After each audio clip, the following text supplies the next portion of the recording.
오늘은 구원의 서정 9가지 가운데 7번째 순서인 성화에 대해서 살펴보도록 하겠습니다.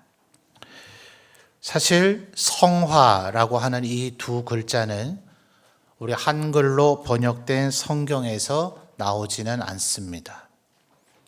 오늘 우리가 대표 성경 구절로 제가 채택해서 읽은 사도행전 20장 32절 중반절을 보면 거룩하게 하심, 굳이 말하자면 이 표현이 지금 우리가 흔히 성화라고 부르는 그 표현을 만들게 했습니다.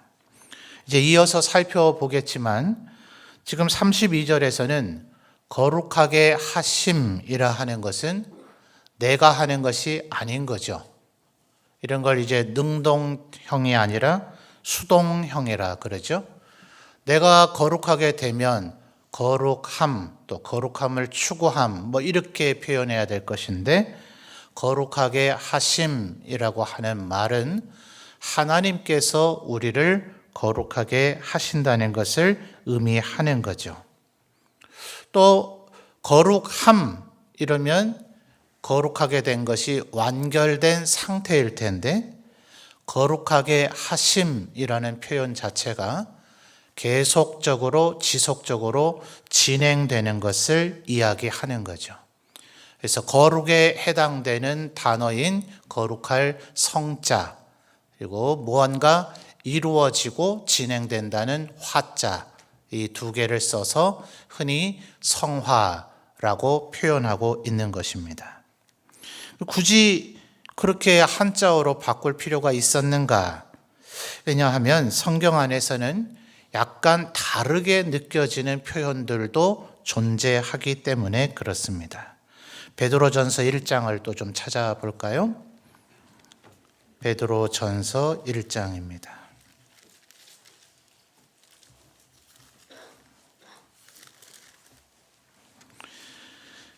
베드로전서 1장 16절 말씀을 보도록 하겠습니다.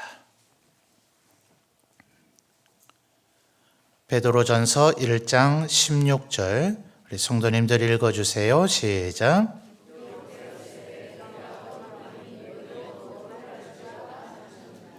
아멘. 자, 기록되었으되라고 했으니 구약 성경을 인용했다는 것을 지금 묘사하고 있죠. 아마 여러분 보고 계신 성경에도 밑에 관주 형태로 되어 있을 것인데, 레위기의 11장, 19장, 20장 이렇게 세 장의 세 구절이 거의 같은 내용을 표현하고 있는 것들이라서 아마 성경의 편집자들, 이 인쇄를 위한 편집자들 말입니다. 각 주는 성경 연구자들이 이 성경 구절은 이 성경 구절과 연관이 있다 한 것이니 그건 이제 성령의 영감이 아니겠고, 또 지금 이것은 본문을 편집했다는 게 아니라 각 주를 다는 주석 행위를 얘기한 겁니다. 그러니까 그 세 구절이 같은 것을 담고 있기 때문에 어느 구절을 딱 인용했다 단정 짓기가 어려워서 아마 여러분 성경에도 세 절 모두를 표기를 해놓았을 겁니다. 자, 그런데 16절의 그 문장만 기록됐다 하는 그 인용된 문장으로만 하면 이것은 능동형이죠. 그렇죠? 내가 거룩하니 너희도 뭐예요? 거룩할지어다. 하나님께서 우리에게 명령하고 계신 것이긴 하지만 이것은 마치 우리 인간이 이루어야 되는 것인가 라는 뉘앙스를 줍니다. 그래서 사실은 교파마다 교단마다 약간의 견해 차이가 있는 것은 사실입니다. 우리 교단에서의 견지하고 있는 것은 하나님은 전능하시다. 그래서 그분은 절대적인 주권을 갖고 계신다. 그러니 하나님이 하시고자 하는 일은 좌절될 수도 실패될 수도 없다는 하나님의 전능성에 우리의 교단의 신학을 두고 있습니다.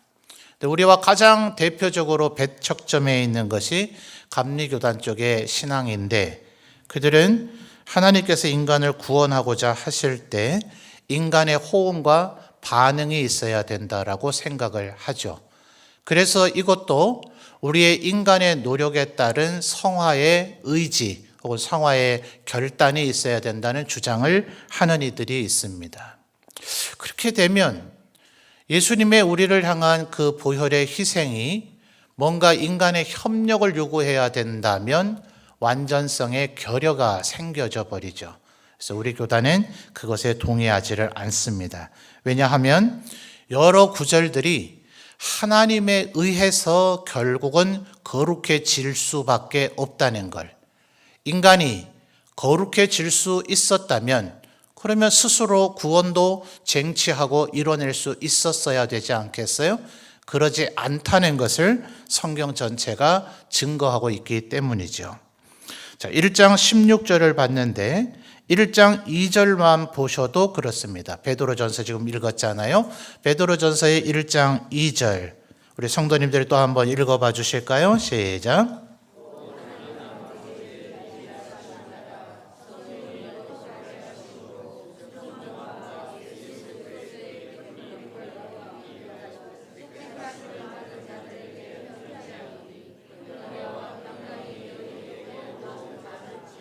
아멘. 자, 2절의 중반절만 보더라도 곧 하나님 아버지의 미리하심을 따라, 그 다음 나오죠? 성령이, 그 다음 뭐라 합니까? 거룩하게 하심. 자, 여기서도 수동형으로 나오잖아요. 내가 거룩해지는 겁니까? 아니면 성령께서 나를 거룩하게 만들어 주시는 겁니까? 성령께서 거룩하게 해주시는 거죠.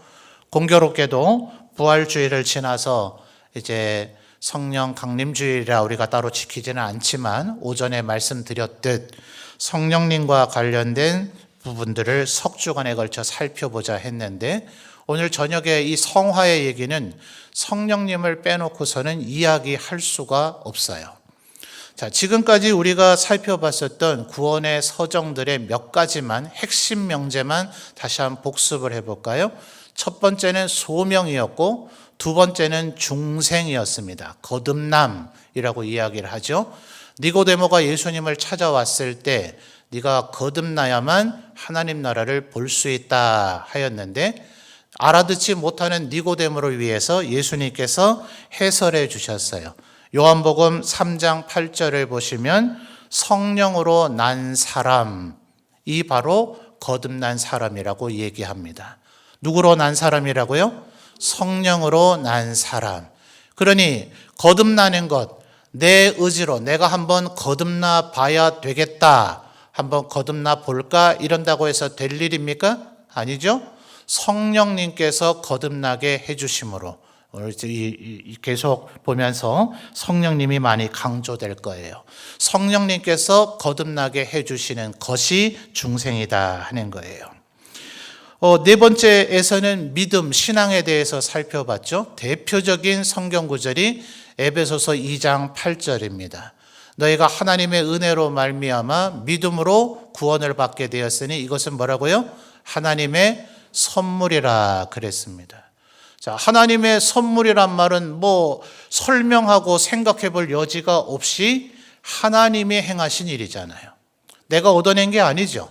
하나님께서 우리에게 주신 것이고 하나님의 선물은 말하자면 은혜의 선물이죠. 하나님이 우리에게 값없이 대가 없이 우리에게 주시니까 그 자체를 바울 사도는 은혜라고 얘기했고 그것이 선물이라는 속성을 갖고 있기 때문에 은혜의 선물이라고도 표현할 수가 있습니다. 그래서 은혜의 선물을 줄이면 은사가 되는데 오늘 오전에도 고린도전서 12장에서 살펴봤죠. 은사는 여러 가지인데 누구를 통해서 주어진다고요? 성령님을 통해서 주어진다고요. 그러니 에베소서 2장 8절에서는 성령님에 대해서 두드러지게 바울 사도가 설명하지는 않았으나 하나님의 선물이라고 표현한 그 속성을 따라 추론해 보면 결국 믿음도 성령님께서 주시는 것이다 하는 거예요. 그 다음으로 우리가 다섯 번째로 칭의에 대해서 살펴봤는데 이 표현은 뭐 성경 너무나 여러 곳에 나오기 때문에 다 찾기가 어려우나 로마서 3장에 두드러진 표현들이 나타났어요.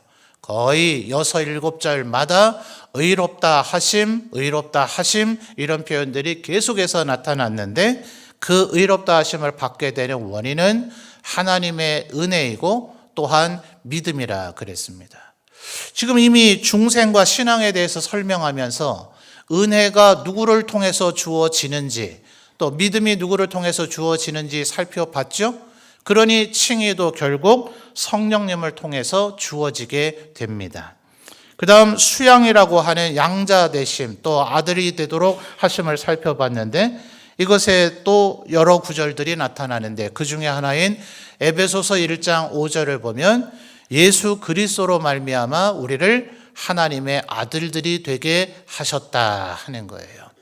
그러니 결국 수양에 대해서는 약간 예수님께서 하신 일처럼 묘사가 되긴 했지만 구원의 서정들 지금 대부분이 결국 하나님의 주도적인 일하심, 특별히 성령님을 통해서 물론 하나님이 이 모든 것을 계획하시고 의지로 그것을 이루어 가시고 또 예수님께서 십자가의 보혈로 이것을 실제로 행하셨지만 그것을 우리가 깨닫게 되어지고 우리의 구원에 적용하도록 만드는 것은 다 성령님께서 하시는 것이다 하는 거예요. 자, 그런데 왜 성화에 와서는 이렇게 교파마다 생각이 나눠지도록 성경에서는 성령께서 거룩하게 하신다 하는 표현이 나타났는가 하면 우리 보고 마치 능동적으로 거룩해져라 라고 하는 것과 같은 표현이 혼재되어 있느냐 말이죠. 자, 이것을 이해하기 위해서 갈라디아서를 찾아봐야 되겠습니다. 갈라디아서 5장으로 가볼까요?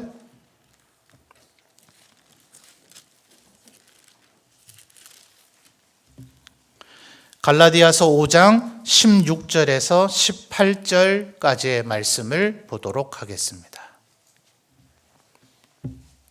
신약성경 308페이지 갈라디아서 5장 16절에서 18절입니다.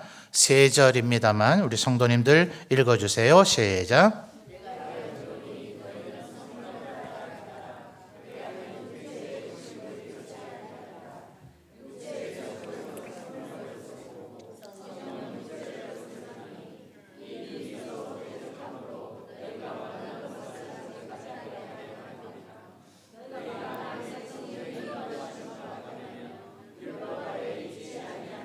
아멘. 16절에서 얘기하는 성령을 따라 행하라. 이 문장도 의미가 있겠고요. 또 18절에서 얘기하는 성령의 인도하시는 바. 자, 이 두 표현도 능동적인 표현과 수동적인 표현이 약간 교차되고 있죠. 성령을 따라 행하라 하는 것은 우리에게 주어진 명령문이죠. 그러니까 네가 성령을 따라 행하라고 이렇게 지금 얘기하는 것처럼 느껴집니다. 그런데 18절에 성령의 인도하시는 바는 내가 하는 능동적 행동이 아니라 성령님께서 우리를 인도해 주시는 것처럼 또한 표현하고 있죠. 이 바울 사도가 굉장히 지혜롭고 이런 말의 표현이 정교하고 정확한 사람인데 우리가 일견 지금 피상적으로 수박 겉 핥듯이만 보면 뭔가 충돌되고 모순되는 것 같이 지금 우리 보고 하란 얘기야? 하나님께서 알아서 해주신다는 얘기야? 하는 느낌이 들도록 그래서 교파마다 생각이 나눠지도록 왜 이런 표현에 혼재상이 나타나고 있느냐 하는 거예요. 자, 17절을 보면 아주 두드러진 표현이 뭐가 나타납니까? 육체의 뭐예요? 소욕은 성령을 거스르고 그 뒤에는 생략이 되어 있죠. 성령의 소욕은 육체를 거스른단 말입니다. 이 소욕이라고 하는 표현이 아주 독특한 재미난 표현인데요. 소자도 발할 소자입니다. 욕자도 발할 욕자예요. 그리고 우리가 흔히 더 사용하는 발할 망자가 있죠. 자, 소자와 망자를 결합하면 뭐가 됩니까? 소망이 돼요. 욕자와 망자를 결합하면 뭐가 되죠? 욕망이 됩니다. 그래서 지금 바울 사도가 사용한 헬라어를 우리 한글 번역자들이 아주 절묘하게 표현을 해서 소욕이라고 하는 단어는 부정적인 것과 긍정적인 것을 포괄하는 바램이라는 개념으로서 쓰고 있는 겁니다. 그러니 육체는 아마도 본질적으로 지금 우리가 죄악된 본성이 여전히 우리 안에 있기 때문에 육체의 소욕이 긍정적인 것을 바랄 리는 없겠죠. 그러나 성령께서 우리를 향하신 소욕은 반드시 긍정적인 것을 바라실 거예요. 자, 그러니 17절의 얘기가 뭡니까? 육체의 소욕과 성령의 소욕. 육체가 원하는 것과 성령께서 원하시는 것이 서로 대적하고 있다는 거예요. 자, 바울 사도가 갈라디아서 5장에서만 이 얘기를 처음 하고 있는 것 아니죠. 로마서 7장이 우리에게 더 유명하고 더 각인되어 있지 않습니까? 한번 찾아볼까요? 로마서 7장으로 가보죠.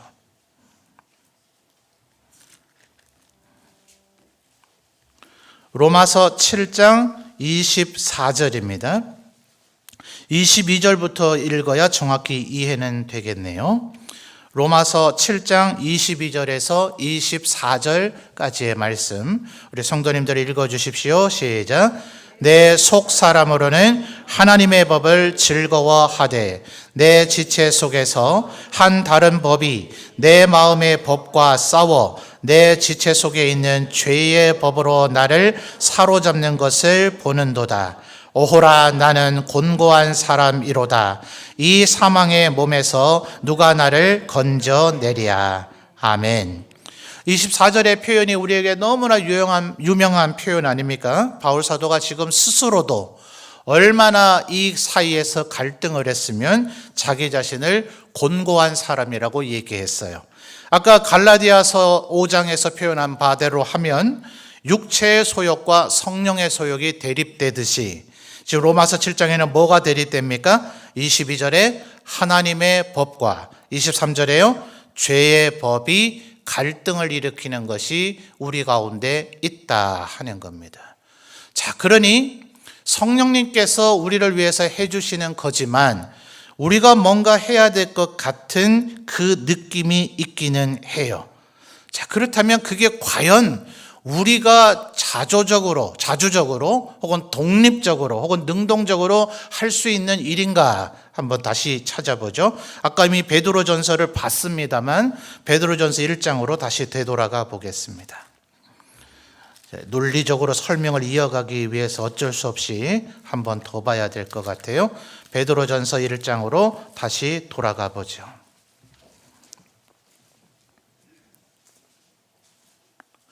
자, 1장 2절, 베드로전서 1장 2절 아까 읽었습니다만 다시 한번 읽어보도록 하겠습니다. 아까는 성령이 거룩하게 하신다는 그 부분을 찾기 위해서 읽었었는데 이번엔 약간 다른 내용을 좀 살펴봐야 되기 때문에 1장 2절을 다시 한번 읽겠습니다. 읽어주십시오. 시작.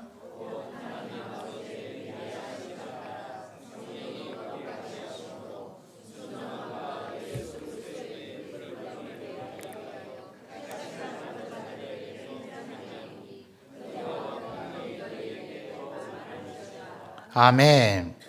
자, 1장 2절은 베드로 사도가 1절의 마지막 단어인 나그네, 우리 그리스도인들을 나그네라고 규정 짓고 나서 그 나그네된 하나님의 백성들은 어떠한 존재인가라는 걸 설명하는데 1장 2절 안에 삼위일체 하나님께서 행하시는 모든 일이 다 열거되고 있습니다. 자, 순서대로 한번 찾아볼까요? 2절 상반절에 하나님 아버지의 미리 아심, 바울 사도에 의하면 이게 뭡니까? 예정이죠. 예정. 그렇죠? 성령이 거룩하게 하심은 방금 전에 우리가 살펴봤고요. 그 다음에 순종함이란 단어가 나타나는데 이거 잠깐 킵해 놓겠습니다. 그 다음 뭐죠? 예수 그리스도의 핏부림을 얻기 위하여, 이것은 성자 예수 그리스도께서 십자가의 보혈의 은혜로 우리의 죄를 대속해 주신 속량의 은혜를 표현하죠. 그 다음에 택하심을 받은 자들이란 상반절에 하나님 아버지가 미리 아셔서 예정하시는 가운데 선택한 것을 이렇게 분리해서 이야기했습니다. 자, 그러니 상반절과 하반절로 분리되어 있긴 하나 성부 하나님께서는 우리를 예정하시고 선택하셨다. 성자 예수 그리스도께서는 우리를 위하여 피 뿌리심으로 대속과 속량을 이루어 주셨다. 성령님께서는 우리를 거룩하게 하신다. 제가 한 단어 킵해놔야 된다 그랬죠? 뭡니까? 순종함. 자, 이거는 성부 하나님이 하실 일입니까? 성자 예수 그리스도께서 하실 일입니까? 성령님께서 하실 일입니까? 이도 저도 아니죠? 누가 해야 할 일이죠? 우리 인간이 해야 할 일입니다. 그러니까 우리 구원을 위해서 하나님께서, 예수님께서, 성령님께서 다 하셨다. 창세전에 선택하시고 예정하시고 우리를 부르셔서 거듭나게 하시고 회개하도록 회개의 영도 부어주시고 믿음도 주시고 의롭다고 칭해 주시고 아들, 딸로 삼아 주시는데 이 모든 과정 속에서 거룩함을 이루기 위해서 우리가 해야 될 것은 오직 순종밖에 없다. 내가 한 것입니까? 순종을 내가 합니까? 아니, 순종을 할 수 있었을 것 같으면 율법에는 왜 순종하지 않았습니까? 순종할 수 있었을 것 같았으면 선악을 알게 한 나무의 열매를 따먹지 말라 했을 때 왜 따먹지 않았어야 되는데 왜 따먹었습니까? 결국 인간이 자발적인 자신의 능력으로 순종할 수가 있습니까? 없습니까? 없습니다. 누가 뭘 해 주실 때 순종할 수 있죠? 하나님께서 우리에게 은혜를 베풀어 주실 때, 성령으로 우리를 다스려 주실 때 비로소 우리가 순종할 수가 있습니다. 그러니 내가 하는 것 같지만 실제로는 누가 한 거죠? 성령이 거룩하게 하신 거죠. 그러니까 내가 해야 될 것을 전혀 얘기하고 있지는 않습니다. 그러나 다른 교파가 얘기하는 것처럼 하나님의 간섭이 없이, 하나님의 감화 감동이 없이, 하나님의 역사하심이 없이 인간의 말 그대로의 자유의지로 내가 해낼 수 있는 것처럼 표현해서는 안 된다 하는 거예요. 아까 우리가 16절을 봤습니다만 14절부터를 볼까요? 너희가 그다음 뭐라고 얘기하죠? 순종하는 자식처럼. 아까 우리 2절에서 이미 순종함이란 주제를 살펴봤잖아요. 그래서 베드로 사도는 우리 그리스도인, 거듭나고 하나님을 향한 믿음을 갖게 된 이들의 정체성은 순종하는 자식과 같아야 된다라고 얘기하고 있어요. 그래서 전에 알지 못할 때에 따르던 14절을 계속 설명하고 있습니다. 너희 사욕을 본받지 말고, 바울 사도의 갈라디아서적인 표현으로 하면 뭡니까? 육체의 소욕이요. 로마서 7장대로 하면 뭡니까? 죄의 법을 따르지 말고. 그리고 15절에 오직 너희를 부르신 어떤 분처럼요? 거룩한 이처럼 너희도 어디에요? 모든 행실에 거룩한 자가 되라 하는 거예요. 자, 우리가 성령 충만함을 다시 회복하고 오늘 오전 예배 때 빌기를 다함에 모인 곳이 다 성령의 충만을 받았다 했습니다. 다음 주에 이어서 살펴보겠습니다만, 그럼 기도 열심히 하면, 그래서 성령 충만함이 우리에게 다시금 회복되면, 그러면 우리가 거룩하게 되겠구나. 그런데 15절에 부담되는 단어가 있죠. 모든 행실에 거룩한 자가 되라. 되겠습니까? 될까요? 지난 2000년의 교회 역사 가운데 소위 믿음의 선진들이라 불려지는 이들이 있었습니다. 로마 캐톨릭 전통에서는 심지어 성인, 성현이라고까지 부르는 이들이 있었습니다. 그들이 죄를 짓고 범죄할 때가 있었을까요? 없었을까요? 예수 믿기 전 말고 말입니다. 예수 믿고 거듭나서 그들이 분명히 이 성화의 선상에 서 있었을 것이고 성령의 거룩하게 하심의 은혜를 입으면서 이 말씀에 순종하고자 하는 대단한 결단이 있었을 것인데 15절에서 얘기하는 바대로 모든 행실에 거룩한 자가 과연 되었겠느냐 하는 거예요. 그래서 성화라 하는 것은 다음번에 8번째 주제인 견인과 동전의 양면과 같습니다. 성화라 하는 것은 우리가 이 세상의 삶을 종결해서 9번째 주제인 하나님께서 우리를 호련히 변화시켜서 영화롭게 해주시기 전까지는 우리는 성화를 완결할 수가 없습니다. 그래서 하나님의 견인의 은혜가 필요합니다. 그러면 이런 얘기를 들으면 그래? 어차피 내가 죽을 때까지는 안 될 일인가? 아무리 성령님의 은혜를 간구하고 성령 충만을 받아서 성령께서 거룩하게 하심의 은혜를 힘입고 나는 순종하려는 의지와 결단을 가지고 하나님의 말씀에 순종한다 하더라도 결국은 성화를 도달하지 못할 것이라면 무엇 때문에 그것을 힘써야 되는가라는 생각이 있을 수 있잖아요. 그래서 요한일서 말씀을 볼 필요가 있겠습니다. 요한일서 3장 3절로 가보죠.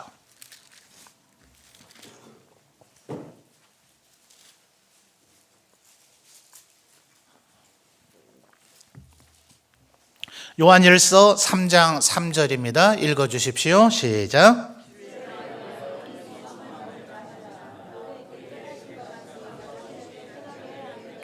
아멘. 3절에 주를 향하여 이 소망, 도대체 뭘 바란다는 얘기일까요? 앞에 있는 3장 2절을 보면 가장 직설적으로는 하반절에 우리가 그와 같을 줄을 아는 것은, 그죠? 2절을 전체 볼까요? 사랑하는 자들아, 우리가 지금은 하나님의 자녀라. 지금이 하나님의 자녀, 이미 우리가 수양이라는 주제 속에서 살펴봤죠. 이미 우리는 하나님의 자녀가 됐습니다. 그런데 장래에 어떻게 될지 아직 나타나지는 아니하였지만 그가 나타나시면 누굽니까? 예수님께서 재림하시면 우리가 누구와 같아져요?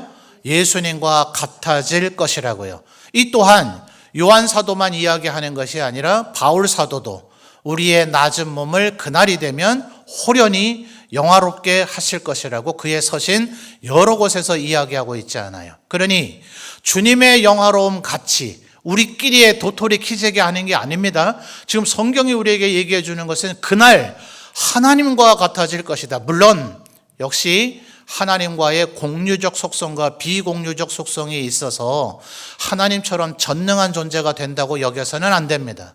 하나님처럼 전지한 존재가 된다고 여겨서는 안 됩니다. 그러나 거룩하심, 자, 이 거룩이라고 하는 단어가 원래 어디에서부터 나왔다 했죠? 구별됐다는 뜻이다. 이 세상에 신이라고 주장하는 자들이 참 많죠. 성경 안에도 바알과 아세라, 몰록, 밀감 등등 얼마나 많은 우상들이 있습니까? 그런데 그것 모두는 실제로 존재합니까? 안 합니까? 존재하지 않는 죽어있는 신이죠. 살아있지 않아요. 오직 하나님을 향해서만 성경은 살아계신 하나님이라는 표현이 수십 번 나타납니다. 그리고 그들의 속성을 대조해 볼 때 그들은 자기의 자식을 심지어 살아있는 채로 불에 던져 바치라는 요구까지 하죠. 얼마나 사악합니까? 그래서 그들은 사악한 신이라고 불려요. 하나님은 그렇습니까? 하나님께서는 아브라함의 믿음만 테스트해보기 위함이 아니라 나는 그런 바알, 아세라, 몰록과는 다른 신이다라는 걸 보여주기 위해서 마지막 그 순간에 아브라함아 멈춰라 하시면서 이삭을 죽이도록 하지 않으셨을 뿐만 아니라 우리의 자식이나 가족을 죽여 바치라고 하는 게 아니라 스스로 우리를 위해서 죽으셨어요. 그러니 하나님은 이 세상에 존재한다고 주장하고 우리를 호도하고 미혹하고 있는 수많은 잡신들, 수많은 우상들, 그것들과 동일합니까? 다릅니까? 완전히 달라요. 그래서 하나님은 유일하신, 한 분이 아닌 유일하신, 다른 신은 없습니다. 오직 하나님만 계십니다. 그러므로 하나님의 이 유일하심이 여타의 신이라고 주장하는 것들과 달리 구별됨이란 말이에요. 이게 거룩이란 말의 진정한 의미입니다. 그러니 내가 거룩하니 너희도 거룩하라 하는 이 말씀은 우리 보고 하나님처럼 전능한 존재가 되라는 얘기도 아니고 하나님처럼 전지한 존재가 되라는 얘기가 아니라 이 세상에 죄악된 인간들과는 다른 구별된 존재가 되어야 된다는 거예요. 뭘 해야 됩니까? 하나님을 닮아가기를 열망하는 자들이 되어야 해요. 그러니 3장 3절도 그래서 주를 향하여 이 소망을 가진 자, 지금은 비록 아니지만 2절의 표현 하나님의 자녀라고 지금 일컬음을 받기는 하지만 여전히 나의 여러 모습이 하나님의 거룩하심 같이 거룩하지는 않은데 예수님이 다시 오시는 그날이 되면 거룩하게 될 거라는 소망을 가진 자는 3절에 뭐예고요? 그의 깨끗하심과 같이 자기를 깨끗하게 한다. 자, 완벽하게 되겠습니까? 아까 베드로전서 1장 15절에 뭐라 했다고요? 모든 행실에서 걸린단 말이에요. 그러니 자기를 깨끗하게 하려는 열망에 사로잡혀서 은혜에 사로잡혀서 그래 내가 주께서 그날이 되면 나를 영화롭게 해주실 거니까 지금부터라도 더 영화롭게 살기 위한 그 모습을 내가 견지해야지 하면서 노력한다 한들 된다고요? 안 된다고요? 안 된다고요. 그런데 안 되는 줄을 알면서 옛말에 무슨 노래 가사 그런 거 있었죠. 안 되는 줄 알면서 왜 그랬을까? 우리 예수 믿는 사람은 안 되는 줄 알면서 그렇게 하는 겁니다. 그 태도와 자세를 하나님께서 보신다고요. 안 될 사람이구나, 나는 애초에 안 되는구나 하면서 게으르고 나태하게 사는 자를 성경이 말하기를 달란트를 땅에 묻어둔 자라 한단 말이에요. 주님이 언제 올지 내가 모르니 이쯤에서는 좀 나도 놀고 쉬고 먹고 자자. 내가 언제까지 충성스러운 종이 되어야 되냐? 그동안 수십 년 충성스럽게 했으니 이제는 좀 먹고 놀란다 하면 바로 그 밤에 주께서 오셔서 너는 왜 깨어있지 않았느냐? 라고 말씀하실 것이라고 성경 여러 곳에서 얘기하고 있잖아요. 그러니 모든 행실에 거룩하게 되지 않는다 할지라도 주님의 영화로움 같이 지금은 안 된다는 걸 알면서도 그래도 주님 모습 닮아 보겠습니다 라는 태도, 이것을 성화라고 한다는 거예요. 그러니까 이 소망이, 지금 3절에서 얘기하는 이 소망이 누가 가집니까? 하나님께서 은혜를 주시고 믿음을 주신 자만이 이 소망을 갖죠. 이 세상에 하나님을 모르는 자가 누가 예수님이 누군지도 모르고 하나님이 누군지도 모르며 천국이 무엇인지 모르는데 주님처럼 영화롭게 된다는 소망을 가질래야 가질 수가 없지 않아요. 그러니 이 소망 또한 우리가 대단하고 능력이 있어서 갖게 된 것이 아니라 하나님이 우리에게 믿음도 주시고 때로는 회개하게 만드시고 우리를 주의 길로 인도해 주시기 때문에 이 소망을 여전히 우리가 견지할 수 있는 거죠.